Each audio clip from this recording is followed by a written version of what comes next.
Selamat pagi pemirsa. Di akhir pemerintahan Joko Widodo Ma'ruf Amin, penanganan prevalensi stunting atau TENKES ternyata meloyo.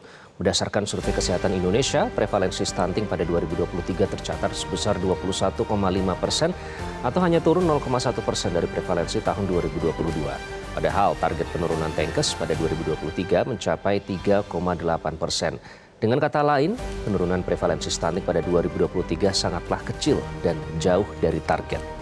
Inilah editorial Media Indonesia edisi Jumat 27 April 2024 dengan tema Terbanting Angka Stunting.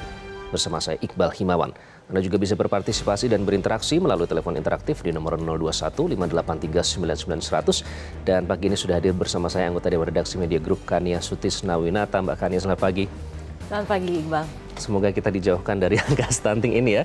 Tapi yang jelas ini bukan stunting karena nutrisinya pasti sudah tercukupi. Sebelum kita membahas terbanting angka stunting. Garuda Muda kita berhasil mencatatkan prestasi bisa masuk semifinal U23. Masih euforia sampai dengan sekarang. Masih euforia sampai sekarang, kita lihat di mana-mana ya, dan itu tentunya harus dijaga optimisme tersebut karena akan melawan Uzbekistan. Ya. Gimana nanti sudah ketahuan akhirnya gitu ya siapa lawannya nanti di semifinal. Shin Taeyong sih optimis. Apakah kita juga harus optimis? Kita juga harus optimis tentunya, karena sepertinya kalau kita melihat dari tayangan-tayangan gitu ya, reaksi dari pemain, reaksi dari coach gitu ya. Coach juga menyatakan bisa yakin bisa lolos ke final, apalagi setelah mengalahkan Korsel, gitu. Jadi kepercayaan dirinya ini sedang tinggi-tingginya begitu ya. Dia juga percaya dengan pemain-pemain binaannya, katanya hanya perlu memberikan motivasi yang tepat gitu untuk bisa paling tidak masuk ke final dan syukur-syukur bisa kemudian menjadi juara. Tapi yang pasti tiket Olimpiade itu yang kemudian juga dikejar ya. Jadi tiket Olimpiade itu terbuka lebar sekarang, ada beberapa peluang begitu yang kemungkinan bisa diraih, termasuk juga kalau misalnya bisa mendapat posisi ketiga begitu ya. Dan syukur-syukur bisa jadi juara, itu sudah pasti tiket Olimpiade ada di tangan. Tapi lagi-lagi pengamat juga mengatakan untuk tidak menganggap remeh lawan ya. Iya. Karena permainan Uzbekistan katanya keras gitu ya, atau untuk memberikan pressure kepada mentalnya timnas Indonesia. Artinya mental itu juga faktor yang penting ya oleh teman-teman Garuda Muda ya. Iya pasti. Gitu. Kalau kita melihat kan performanya juga terus meningkat, sempat dikalahkan oleh Qatar, tapi terus kemudian bounce back, mengalahkan Yordania, mengalahkan Australia begitu, dan kemudian sekarang masuk semifinal gitu. Jadi performanya ini terus meningkat gitu. Jadi kita harapkan tentunya yang terbaik gitu. Ini membuat bangga kita semua tentunya kan. A breath of fresh air ya, angin segar. Apalagi katanya stadion Qatar sudah kayak rumah karena supporter juga akan terus berdatang mendukung di sana. Kita harapkan jadi tim Garuda Muda akan terus. Kita selalu bisa mengandalkan supporter dari Indonesia ya untuk memberikan daya dukung yang luar biasa ya. Daya dukung yang luar biasa juga ditunjukkan oleh para mahasiswa di seluruh Amerika Serikat, bahkan terkait dengan ketegangan yang terjadi di Timur Tengah ya. Mahasiswa Barat gedor Israel. Nah, sampai saat ini gelombang unjuk rasa masih terus berlangsung, bahkan universitasnya ini terus bertambah. Jadi apa yang bisa kita lihat dari dukungan mahasiswa kali ini, karena ini baru pertama kali ya gelombang unjuk rasa ini sebesar ini. Iya, dan bukan sembarang kampus ya, bukan sembarang kampus di ada Amerika Columbia, gitu. ada Harvard ya. Iya, pertama kali di Columbia University itu 2 minggu yang lalu, kemudian terus meluas, tapi pada intinya mereka memberikan desakan kepada kampus-kampus mereka begitu yang mempunyai kerjasama dengan perusahaan-perusahaan yang terafiliasi dengan Israel untuk diputuskan begitu kontrak kerjasamanya karena dianggap perusahaan-perusahaan tersebut mengambil keuntungan dengan agresi yang dilakukan di Israel, dilakukan Israel di Gaza begitu ya. Jadi mereka menuntut itu, dan kemudian juga tentunya mereka mendesak untuk menghentikan agresi Israel di Gaza yang sudah menjurus ke genosida gitu. Jadi ini tentunya sesuatu yang luar biasa ya.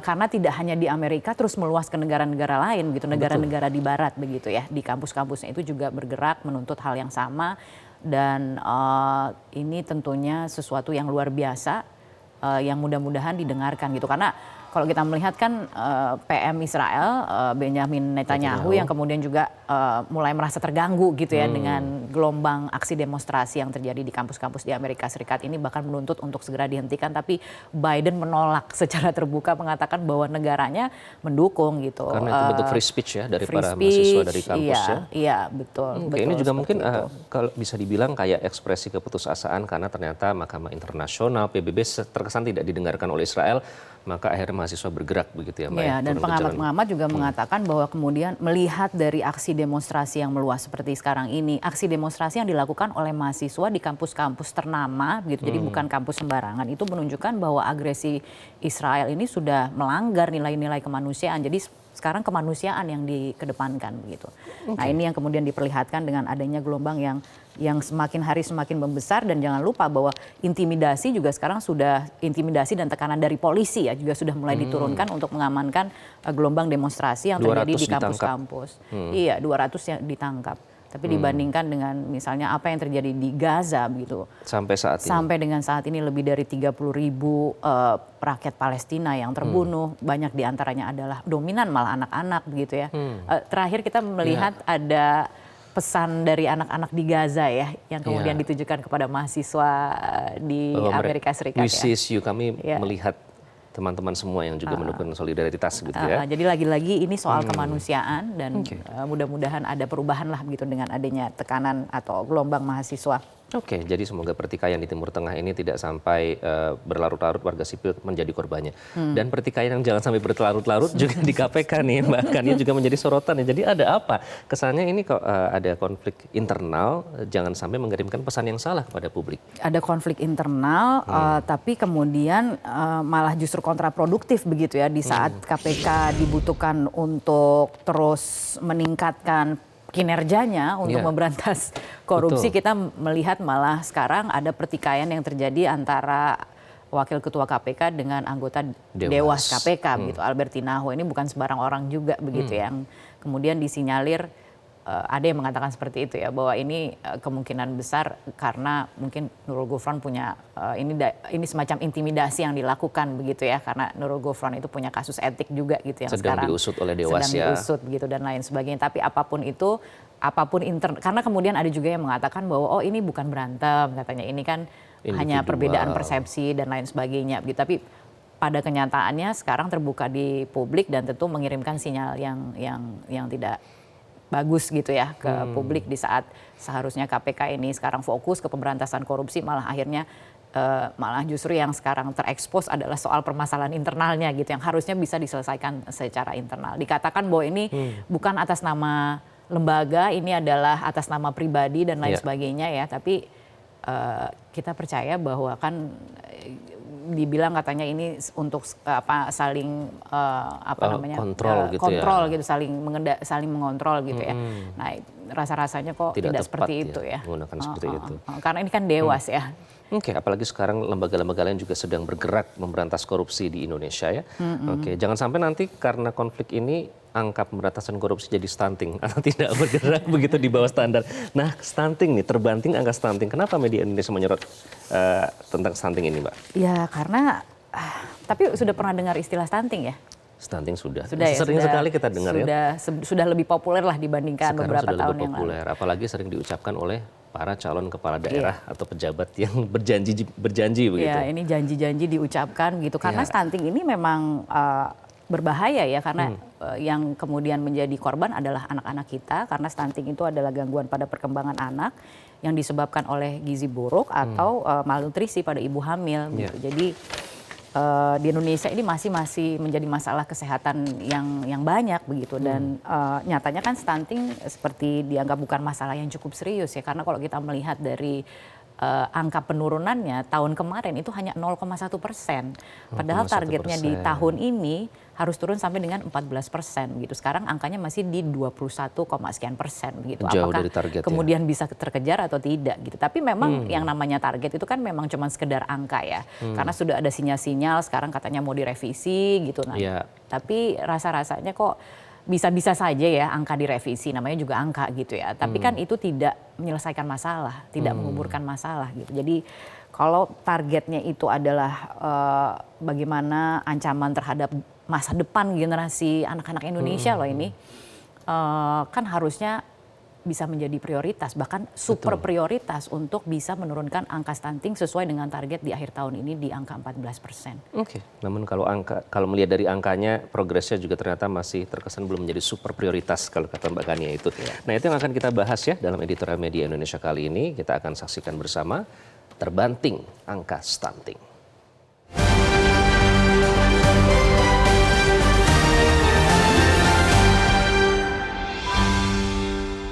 terbanting angka stunting.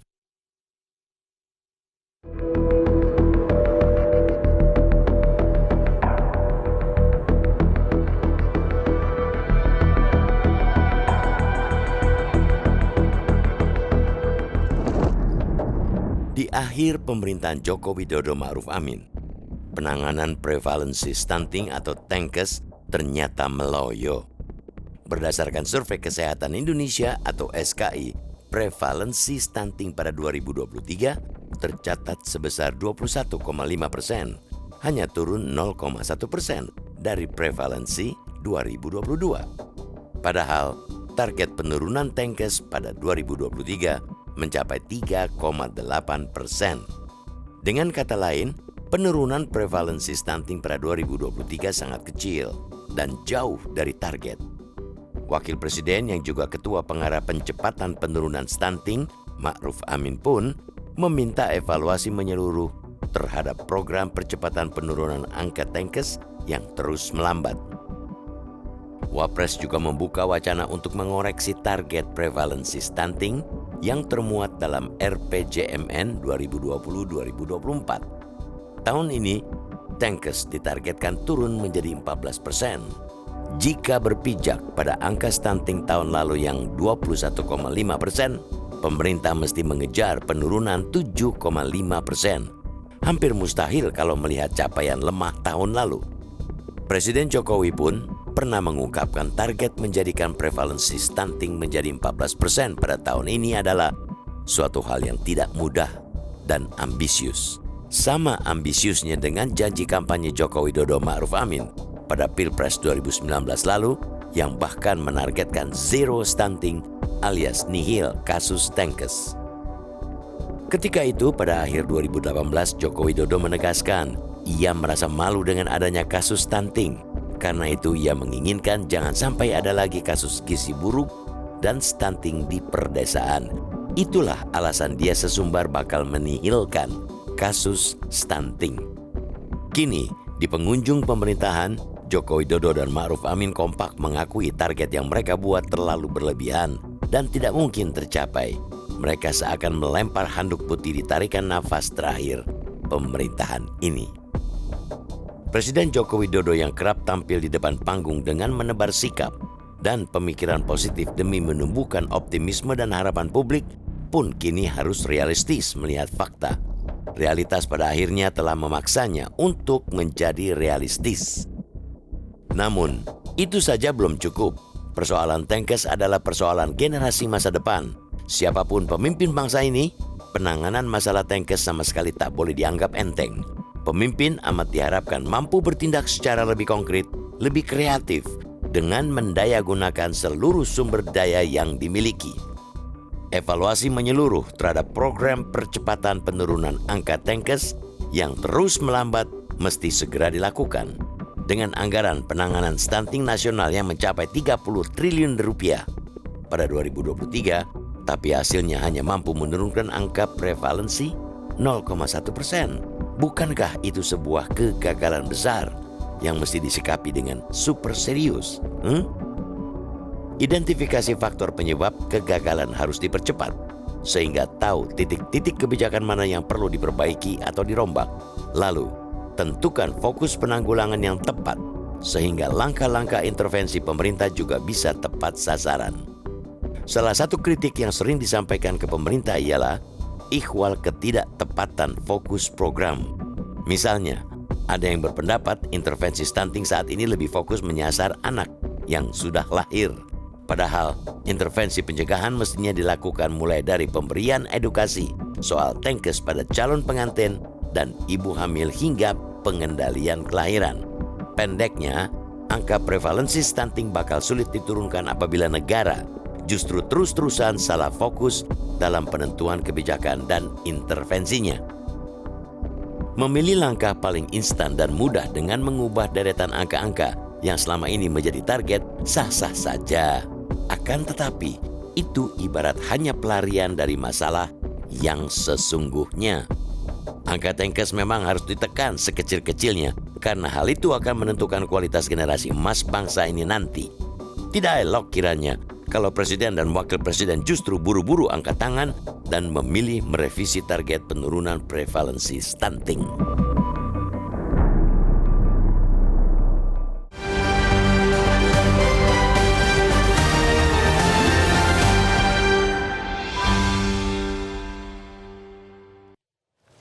Terbanting angka stunting itu yang menjadi topik dalam editorial media Indonesia kali ini. Nanti kami ingatkan Anda bisa berpartisipasi dan berinteraksi terkait dengan tema editorial hari ini melalui telepon interaktif di nomor 0215839900. Kami akan kembali usai jeda, tetaplah bersama kami.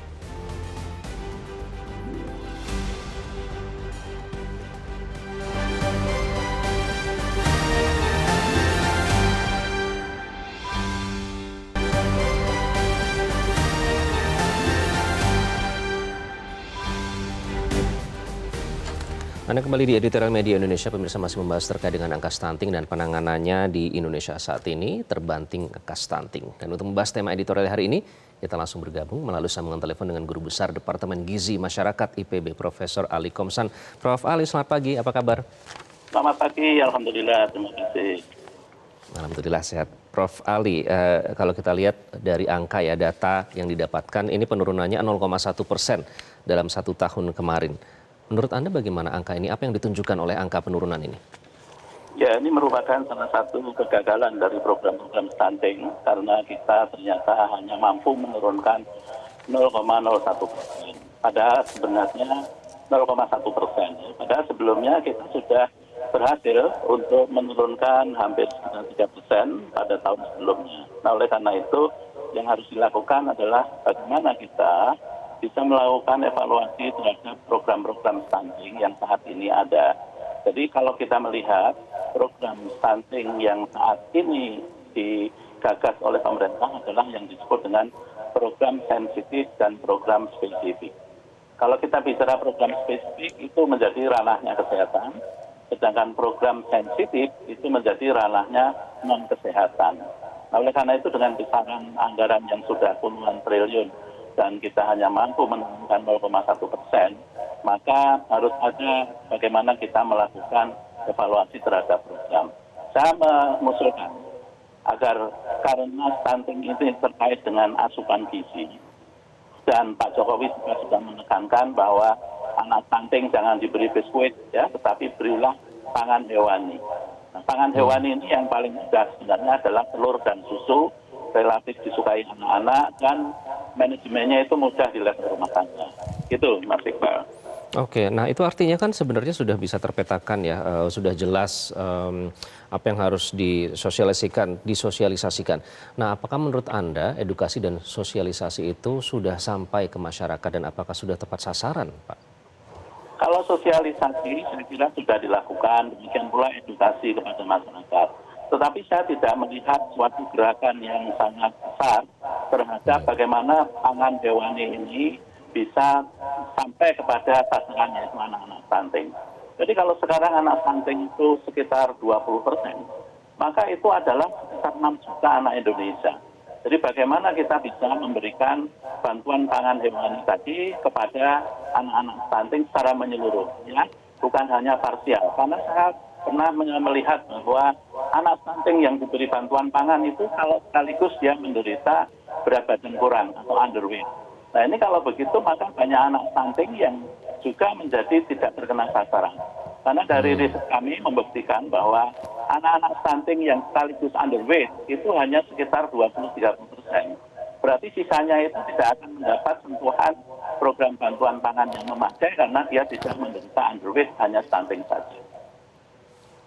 Oke, jadi fokusnya kemana Pak kalau ingin mencapai target? Karena kan ada revisi ya menjadi 14%. Harus difokuskan kemana?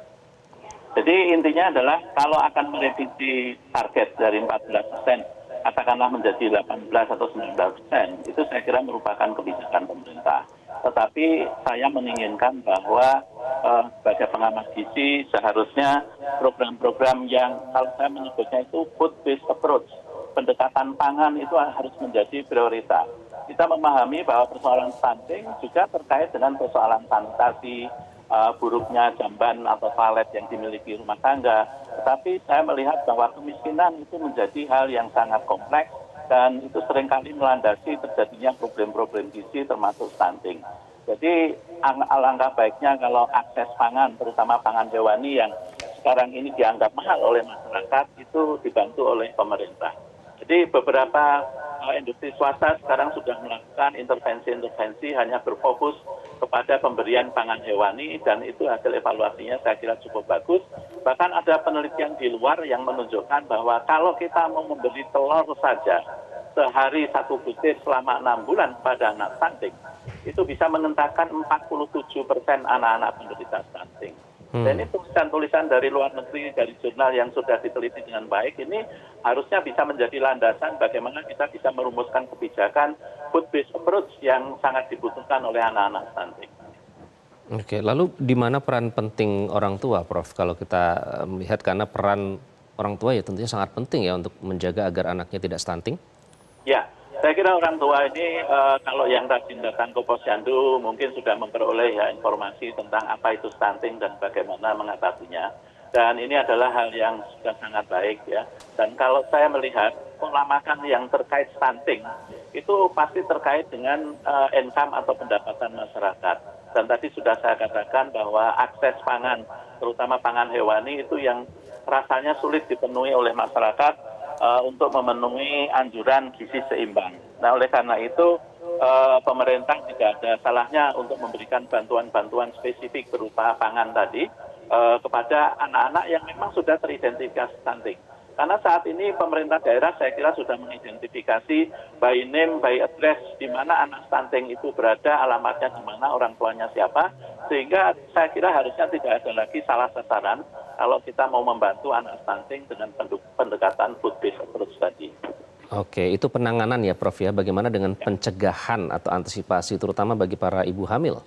Ya, ini juga penting ya. Jadi kalau dari penelitian kami membuktikan bahwa stunting saat lahir itu bisa mencapai 20-30%. Stunting saat lahir.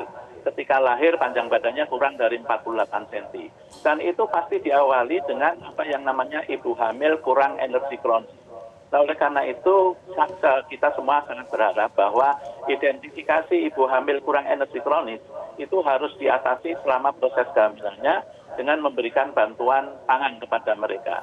Dan ini tentu saja kemudian akan sangat membantu bagaimana proses kelahiran itu menjadi cukup timbangannya dan cukup panjang badannya sehingga tidak ada lagi bayi lahir stunting yang kontribusinya bisa mencapai 20-30% dari hasil penelitian saya. Nah, oleh karena itu kemudian setelah di dalam proses kelahiran itu yang juga harus ditangani adalah underweight. Karena stunting itu biasanya diawali oleh underweight atau kurang berat. Dan kalau itu sudah ditangani, maka kejadian stunting akan lebih dicegah.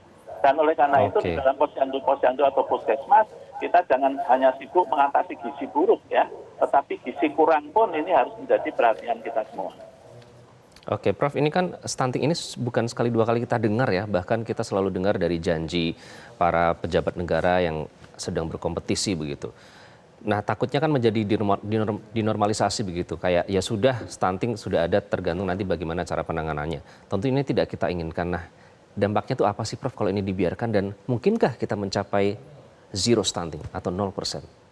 Ya, zero stunting itu tidak mungkin dapat dicapai. Kalau kita sekarang melihat Singapura, negara maju, itu angka stuntingnya adalah sekitar 2,8%. Dan itu sesuai dengan sebaran normal di dalam kaidah statistik. Nah, oleh karena itu negara maju pun tidak bisa menzerokan stunting. Kita tentu tidak akan membuat program akan mengenolkan stunting.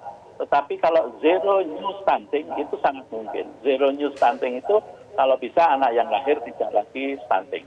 Nah, oleh karena itu ini adalah bagaimana kita semua ya merancang program-program yang benar-benar tepat sasaran, mudah dilakukan sehingga anak-anak itu dapat mendapat bantuan pangan yang dapat mengatasi problem-problem gizi yang akan mereka hadapi. Oke, termasuk pemetaan daerah juga, Prof, karena ada beberapa daerah atau provinsi yang angkanya lebih tinggi dibandingkan daerah lain? Nah, kalau pemetaan daerah itu saya kira kalau kita menggunakan data EPP-GBM itu sudah dilakukan ya. Karena apa? Dengan EPP-GBM itu by name by address kita sudah bisa mengidentifikasi anak stunting lokasinya di mana. Nah, yang dilakukan pemerintah saat ini dengan SSGI atau Survei Kesehatan Indonesia itu adalah untuk memperoleh gambaran global setiap tahun yang kebetulan saat ini naik sedikit dibandingkan tahun sebelumnya. Nah, ini adalah sebagai suatu pemetaan, tetapi di dalam penanganan program itu biasanya pemerintah daerah lebih mengandalkan pada data EPBGBM karena alamatnya jelas dan anak stuntingnya sudah bisa ditunjuk siapa dan di mana. Oke, jadi Anda melihat penggunaan anggaran sejauh ini bagaimana, Prof? 30 triliun dengan capaian angka seperti itu? Ya, tentu saja ini adalah suatu jumlah yang sangat besar, ya, angka 30 triliun. Saya pernah menghitung kalau membantu anak stunting sejumlah 6 juta, dan kemudian mereka diberi susu dan telur saja sepanjang hari selama 1 tahun, itu anggarannya tentu tidak akan sampai 30 triliun. Ya. Tetapi kan kita melihat bahwa program-program stunting itu ada program-program yang sifatnya lintas sektor. Ya. Tetapi saya mengapresiasi ketegasan Pak Presiden Jokowi yang mengatakan anggaran stunting jangan hanya untuk perjalanan dinas, tetapi benar-benar harus menyasar anak stunting untuk bantuan pangan. Dan kemudian Pak Jokowi juga menekankan pentingnya pangan hewani untuk anak stunting yang tahun lalu kebetulan menjadi tema dari Hari Gizi Nasional. Jadi saya kira kita masih harus berupaya meningkatkan konsumsi pangan hewani dari anak-anak kita ini, dan salah satu sarannya adalah pemerintah serius memberikan bantuan pangan hewani. Baik, Prof. Ali, terima kasih sudah bergabung dengan Editorial Media Indonesia. Itu tadi Guru Besar Departemen Gizi Masyarakat IPB, Prof. Ali Komsan. Dan pemirsa, kami akan kembali dengan ulasan dan pembahasannya usai jeda. Tetaplah bersama kami di Editorial Media Indonesia.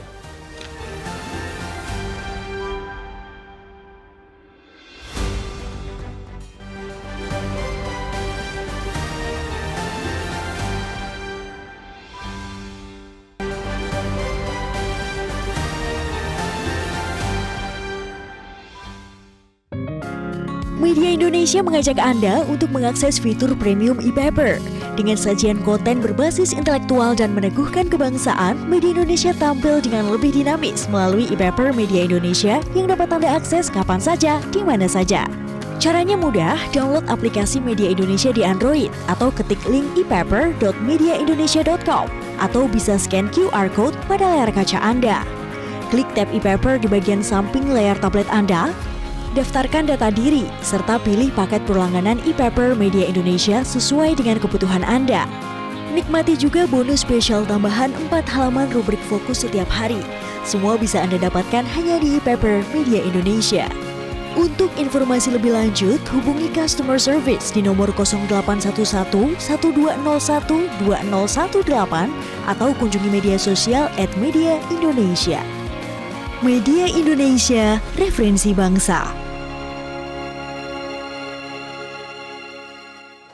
Ya, Anda kembali di Editorial Media Indonesia, masih membahas terkait dengan angka stunting terbanting. Angka stunting telah menjadi topik dalam editorial kali ini.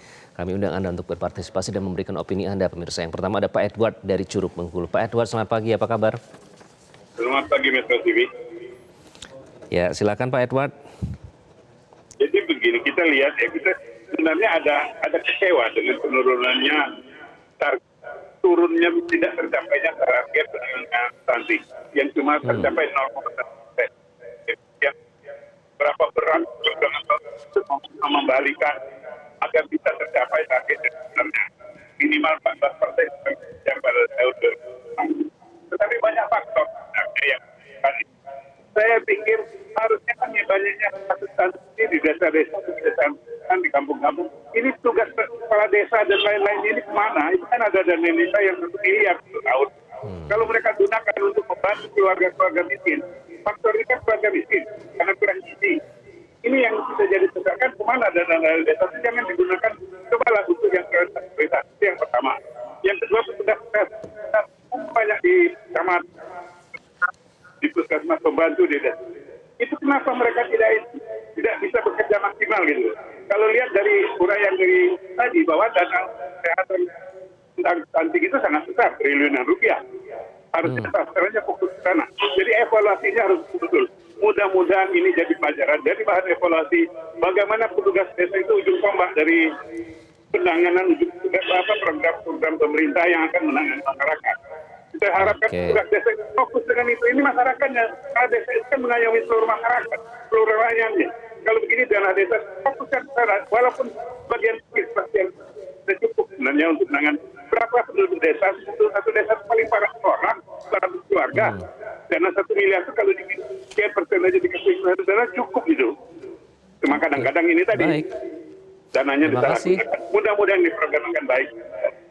Oke, terima kasih Pak Edward.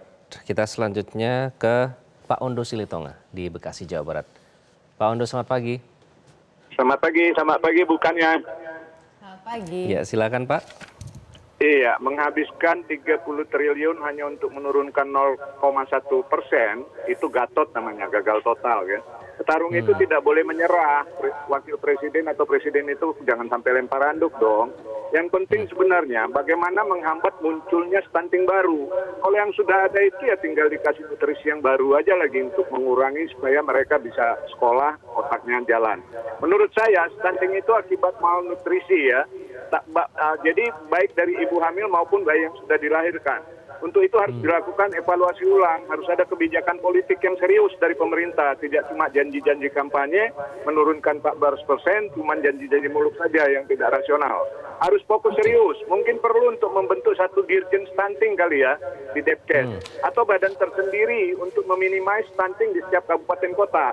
Lakukan pemetaan ulang, di mana berapa besarnya jumlahnya, bila ada di satu kabupaten kota, buatkan satu asrama aja buat anak-anak yang sudah lahir stunting, dia seramakan, dia lakukan komunikasi dengan ibunya sehingga melakukan pemantauannya dan penerapannya efektif dan efisien sehingga akan tercapai penurunan yang sudah terlanjur stunting.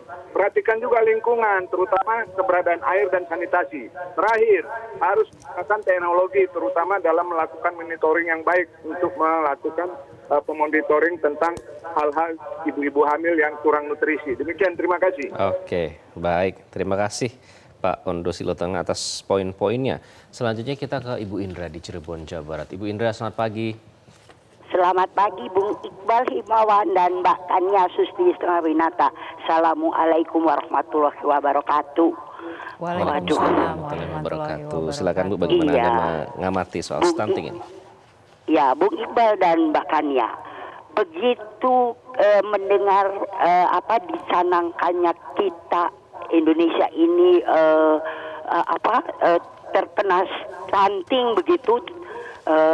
Sampai berapa persen angka tepatnya lupa Ibu, tapi Ibu kaget ya.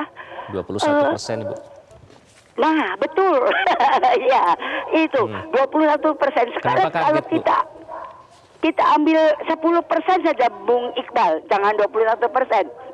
Kita lihat dari 100 bayi yang lahir ya itu kan 10 orang. Kalau boleh jujur sekarang kita lihat Mbak Kania dan Bung Iqbal sendiri pernah melihat di sekitar kita ada yang kena stunting gitu. Nah, Ibu di Cirebon Timur ini paling tidak sedesa dan desa-desa tetangga sampai Ibu bukan survei lihat kok yang nggak ada yang stunting. Iya, karena relatif masyarakat kita, masyarakat Indonesia ini sudah maju, sudah mengetahui gizi, walaupun ada beberapa yang tidak terpenuhi mungkin karena keadaan, tapi mereka sudah relatif sudah mengerti. Jangan-jangan seperti terakhir dikatakan oleh Mbak Kania dan Bung Iqbal itu, ini hanya rekayasa angka-angka. Bukankah WHO sebagai Badan Kesehatan Dunia juga belum tentu bisa betul-betul menyampaikan angka yang itu yang tepat. Nah, karena pada kenyataannya itu respon dari Pak Jokowi kan 30 triliun itu, waduh, angka yang besar sekali. Bikin Ibu tambah kaget lagi. Karena apa? Seluruh program yang ada di daerah ini semua dikait-kaitkan dengan stunting. Apa-apa stunting, apa-apa stunting. Padahal mana yang ada apa? Dan pada sekarang dikatakan baru turun 0,1%, tentunya mungkin mengharapkan ditambah lagi.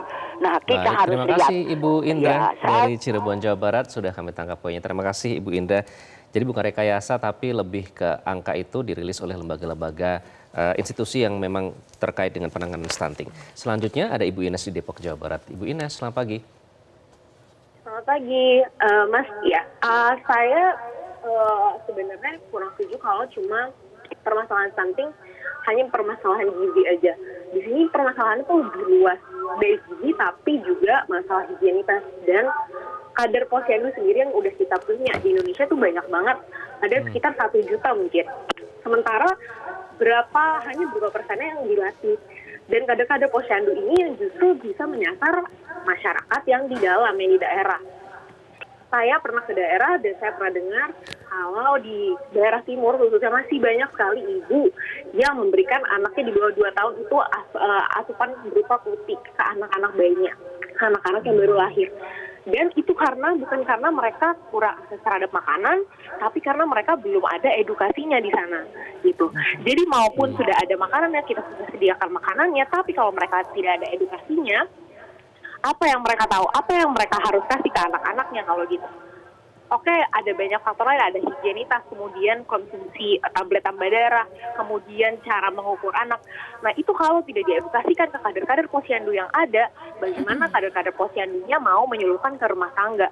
Jadi permasalahan utamanya di sini juga cuma bukan asupan gizi aja, tetapi gimana masyarakat juga menerima informasi itu, kemudian mengimplementasikan informasi itu juga ke anak-anaknya dan ke dirinya masing-masing gitu.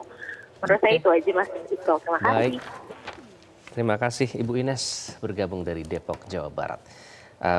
Banyak poin menarik dan juga kalau kita berbicara tentang tepat sasaran dan juga fokus ini mereka bahkan sudah bisa memetakan begitu ya fokusnya. Nanti kita akan bahas namun usai jeda Mbak Kani. Kami akan kembali sesaat lagi. Tetaplah di Editorial Media Indonesia.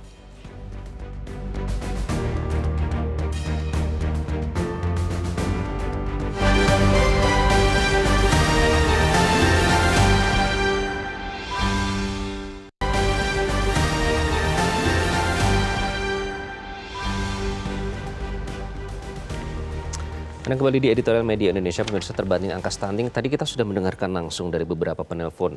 Jelas masyarakat mayoritas kaget ya Mbak Kania ya. Apalagi setelah melihat dananya cukup besar, 30 triliun lebih. Bahkan ada yang memetakan harusnya seperti ini, seperti ini, seperti ini. Jadi gimana kalau memandang teman-teman penelpon tadi? Ya saya bersyukur ya semua punya Melek ya? Iya, punya kesadaran dan punya perhatian yang sama begitu. Tapi kalau kita bicara mengenai programnya, semua itu berkeyakinan bahwa ini adalah program yang memang harus menjadi prioritas begitu ya, harus diseriusi gitu kan. Tadi dari Pak Ondo mengatakan evaluasinya harus secara menyeluruh, harus lebih serius. Bahkan kalau bisa ada tadi yang mengatakan bikin dirjen stunting dan lain sebagainya karena ini permasalahan yang serius begitu. Nah, terkait dengan apa yang tadi disampaikan oleh Ibu, sudah besar, nanti kalau anggarannya besar lagi nanti. Kalau kita tadi mengutip apa yang disampaikan oleh Prof. Ali, kalau pendekatannya adalah pangan, ya kan? Kalau pendekatannya adalah pangan, bagaimana mencukupi pangan hewani untuk anak-anak di bawah usia 2 tahun, ya kan? Cukup dengan memberikan susu dan telur misalnya, ya per hari gitu kan? Anggarannya saja tidak sampai 30 triliun, katanya untuk seperti 6 juta. itu. Untuk 6 juta ya, anak. karena kan angka 6 juta itu dari 20% yang tadi disampaikan itu ya, angka 6 juta itu. Nah, itu saja tidak sampai dengan 30 triliun gitu. Tapi kita bicara memang upayanya sekarang adalah lintas sektoral gitu kan. Jadi ada kesehatan dan non kesehatan gitu yang programnya itu bermacam-macam. Tapi kemudian tadi juga sempat disoroti soal peran kepala desa ya, yang menurut saya itu juga menarik karena angka 30 triliun itu hanya untuk LK. Ada juga yang kemudian disalurkan atau ditransfer ke pemerintah daerah begitu ya. Itu juga ada angkanya sekitar 16 triliun atau ya nanti kita harus cek lagi gitu ya. Tapi angkanya cukup besar Pak gitu. Edward bilang dana desanya kemana? Gitu. Ada juga dana desa yang kemudian diarahkan sebenarnya karena saking pentingnya ya bagaimana Stunting kita ini. menurunkan angka stunting ini. Dana desa itu juga diarahkan untuk bagaimana caranya angka stunting itu bisa diturunkan begitu ya. Nah, itu yang memang harus dievaluasi secara menyeluruh gitu untuk memastikan bahwa ya program-program yang sudah sangat bagus ini dan kemudian dikerjakan secara lintas sektoral, jangan cuma menghasilkan 0,1% dong, gitu kan. Itu yang bikin harapannya shock kan ya. lebih dari itu ya, karena kan Iya. tahun sebelumnya itu kan 2,8%, bahkan dikatakan kalau kita ingin mencapai target 14% di akhir Iya. tahun ini, seharusnya per tahunnya itu penurunannya 3,8%. 3,8%. Itu hanya untuk intervensi yang sudah ada ya. Bagaimana dengan misalnya nanti kemungkinan munculnya stunting baru, itu kan juga harusnya ada program tersendiri gitu. Iya. Nah ini Itu yang jadi tadi jangan sampai jangan sampai muncul lagi sekarang yang sudah ya diberikan gizi, tapi yang Iya. penting adalah jangan sampai muncul lagi jangan anak-anak sampai stunting muncul ini. lagi. Tadi kan Bu Indra mengatakan kalau di lingkungan saya kok kayaknya nggak ada ya Iya. gitu ya. Tapi memang yang namanya stunting itu kan katanya itu baru kelihatan itu setelah umur 2 tahun begitu. Ada fisiknya yang mungkin perkembangannya itu tidak sama dengan anak-anak seusianya begitu ya. Jadi memang secara kasat mata tuh ya pendekatannya namanya juga kesehatan ya. Harusnya yang lebih tahu itu adalah misalnya di vaskes-vaskes gitu untuk mengidentifikasi apakah anak ini stunting atau tidak. Dari Prof Ali tadi mengatakan anak lahir tuh 20-30% itu Iya. saat lahir ya 20-30% itu sudah stunting karena ibunya misalnya. Ibunya saat hamil itu tidak menjaga nutrisinya dan lain sebagainya gitu. Jadi ini adalah persoalan yang sangat serius Oleh karena karena itu penting untuk disosialisasikan. Tadi juga Betul. dikritisi soal kader posyandu juga peran harus posyandu proaktif begitu harus ya. proaktif karena kan peran orang tua itu juga penting. Ini kan juga soal edukasi, soal bagaimana pemahaman orang tua tentang pencukupan gizi baik untuk dirinya dan juga untuk anaknya. Karena ya itu masa depan mereka itu tergantung pada kecukupan gizi yang diberikan sampai dengan usia 2 tahun loh. Karena begitu ya. bahkan banyak yang belum tahu ya Mbak Kania tadi bilang cara mengukurnya indikatornya adalah antara lingkar kepala dan lain-lain. Mungkin itu tidak semua ibu atau warga masyarakat maka tahu ya. pentingnya adalah untuk selalu mengunjungi vaskes kan untuk memastikan bahwa tumbuh kembang anaknya ini memang sesuai dengan standar gitu yang sudah ditetapkan gitu. Jadi pentingnya itu dan memang harus ada kalau tidak seperti itu ya berarti dari poskesnya posyandunya yang memang harus Proaktif, jemput bola. gitu, jemput bola Karena dan lain datanya semua sebagainya. sudah ada. Datanya semua sudah ada kan. Tadi kan Prof Ali mengatakan kan Iya. 6 juta. 6 juta anak gitu yang sekarang ini harus dilakukan intervensi. Ini hanya untuk mengintervensi yang sudah ada. Gitu ya. Kita belum bicara mengenai bagaimana mencegah gitu. Tapi kan dikatakan bahwa sekarang kan standar WHO untuk angka stunting sebuah negara itu paling tidak harus di bawah 20%. Dan nampaknya kalau kita melihat sinyal-sinyalnya kan pemerintah mengatakan mungkin angka 18 sampai dengan 19% angka stunting itu sudah cukup gitu. Sudah cukup baik Yang ya. penting di bawah standar WHO gitu. Pokoknya yang penting dibawa kan tidak harus seperti itu juga ya gitu pendekatannya. Penting sekarang bagaimana upaya lebih serius lagi untuk mengejar penurunan sampai dengan angka 14% Makanya itu tadi, tercapai. Jangan langsung lempar handuk putih. Betul, ya. Pak Ondo tadi bilang harus ada kebijakan politik, jangan cuma jadi janji kampanye. Karena di situ bisa dibuktikan ya Mbak, apakah ini hanya janji atau memang Iya, karena kan ada yang waktu itu kebijakan. ingin menihilkan ya. ada yang menihil Angka meskipun stunting. tidak mungkin ya kata Tidak tadi mungkin, Prof Ali, kan. tapi pasti akan upaya penurunan itu harus terus dilakukan oleh pihak berwenang dalam hal ini Ini pemerintah. jangan lupa ini sasaran pembangunan loh. Penurunan angka stunting itu adalah sasaran pembangunan gitu. Karena kalau kemudian dibiarkan itu kan sebenarnya secara ekonomi itu juga ada kerugiannya gitu. Bahkan sebenarnya ada hitungannya. Bagaimana perbandingan angka stunting itu kemudian bisa mempengaruhi pembangunan sebuah negara itu sebenarnya ada hitung-hitungannya juga. Itu bukan gitu. sekedar kita membantu anak yang kurang gizi, enggak. Tidak Kita seperti berbicara itu. long Ini term bukan ya, cuma pembangunan soal negara ya. pertumbuhan fisik, tapi juga soal pertumbuhan lain-lain, otak dan lain sebagainya, kemampuan belajar, kemudian juga soal bagaimana nanti dia bisa menjadi warga negara yang produktif. Itu begitu Mbak, ke depannya. takutnya tuh kalau di kalangan warga menganggap stunting itu hanya masalah kesehatan saja Iya, yang mungkin soal hanya kecukupan kurang gizi gitu ya, misalnya atau tubuhnya tidak sebesar teman-temannya. Nah, oleh karena itu perlu disosialisasikan terus-menerus. Iya, bahwa memastikan anak-anak kita punya peluang untuk bisa bersaing nanti ke depannya begitu ya. Tapi kalau misalnya angka stunting tidak bisa diatasi gitu ya. Kemudian setelah usia 2 tahun dikatakan itu akan lebih sulit begitu untuk intervensinya. Katanya seperti itu ya. Saya bukan pakar kesehatan. Iya. Nah, tapi kan itu seperti mengancam masa depan mereka ketika misalnya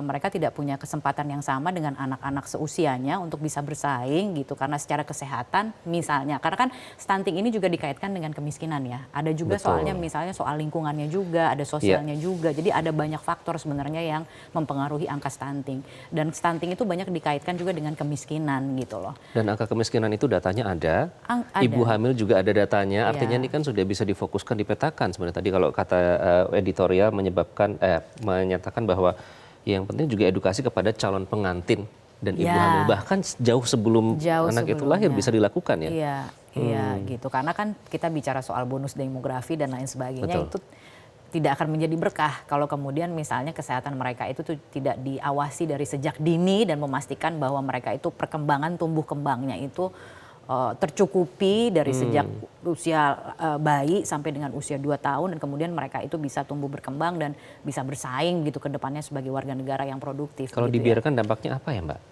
Kalau dibiarkan itu antara lain ini kan misalnya, serius kan, sesuatu yang serius iya, ya? antara lain itu rentan gitu terhadap penyakit-penyakit menular gitu kan. Ya kan, jadi tubuhnya itu rentan gitu, tubuhnya rentan bukan hanya karena perkembangan fisiknya saja begitu yang ya anggaplah misalnya kayak lebih tinggi kecil badan daripada teman-temannya gitu ya, dan lain misalnya. sebagainya. Itu yang kalau secara kasat mata ya tinggi badannya itu mungkin lebih kecil dibandingkan anak teman-temannya gitu. Tapi selain itu kan juga perkembangan otaknya gitu. Perkembangannya otaknya itu mungkin bisa sampai gitu. Negatifnya itu misalnya keterbelakangan mental gitu, dan kemudian rendahnya kemampuan belajar, terus rentan juga terhadap penyakit-penyakit menular dan lain sebagainya. Bukan hanya menular tapi penyakit-penyakit yang memang serius gitu. Nah, ini kan akan menambah beban bagi negara juga ujung-ujungnya ke depan gitu. Karena kan nanti ongkos kesehatan menjadi lebih tinggi gitu dan lain sebagainya. Dan mereka tidak menjadi produktif. Menjadi gitu. bom waktu ya? Iya, kalau misalnya kemudian kita berharap terhadap bonus demografi ya mereka benar-benar harus dijaga dari sejak bayi gitu. Jadi tidak cukup terakhir Mbak hanya menurunkan target saja, harus dibarengi dengan kebijakan politik yang memang serius dalam pemetaan ini. Ya dibutuhkan keseriusan. Saya sampai tidak berani mengatakan gagal total ya, tapi semua mengatakan itu gagal total gitu ya, dari pengamat yang tadi kita telepon, mulai dari juga guru besar sampai warga ya langsung ya. Iya gitu. Ini 1 tahun loh, 1 tahun masa cuma 0,1% gitu. Walaupun kemudian kan banyak juga yang mengatakan dari BKKBN yang mengatakan bahwa itu tuh bukan angka. Ya kita kalau bicara lagi-lagi ini bukan soal rekayasa angka, bukan gitu. Tapi yang namanya data itu kan kita punya kelemahan ya di negara kita gitu ya. Kadang-kadang data yang ada di lapangan, data yang ada di pusat dan lain sebagainya itu berbeda dan lain sebagainya gitu. Jadi memang dibutuhkan evaluasi yang menyeluruh dan juga keseriusan gitu. Karena lagi-lagi gitu kan mudaratnya itu kan lebih banyak ke depannya, dan ini adalah sasaran pembangunan yang harus kita jaga bersama-sama dan juga menjadi PR untuk pemerintahan yang akan datang. Oke. Untuk zero stunting komitmen harus 100% ya. Meskipun tidak mungkin, tapi kita harus nge-push terus supaya, karena efeknya tidak hanya jangka pendek tapi juga jangka panjang. Katanya mau bikin Indonesia emas. Gimana mau jadi Indonesia emas kalau angka stunting masih terus ada begitu ya. Makanya terima kasih. Terima kasih. Sudah memberikan perspektifnya di Editorial Media Indonesia kali ini. Ya. Dan pemirsa, angka tenkes atau stunting memang harus ditekan sekecil-kecilnya karena hal itu akan menentukan kualitas generasi emas bangsa ini nanti. Tidak elok kiranya kalau Presiden dan Wakil Presiden justru buru-buru angkat tangan dan memilih merevisi target penurunan prevalensi stunting ini. Terima kasih Anda sudah menyaksikan Editorial Media Indonesia. Saya Iqbal Imawan. Sampai jumpa.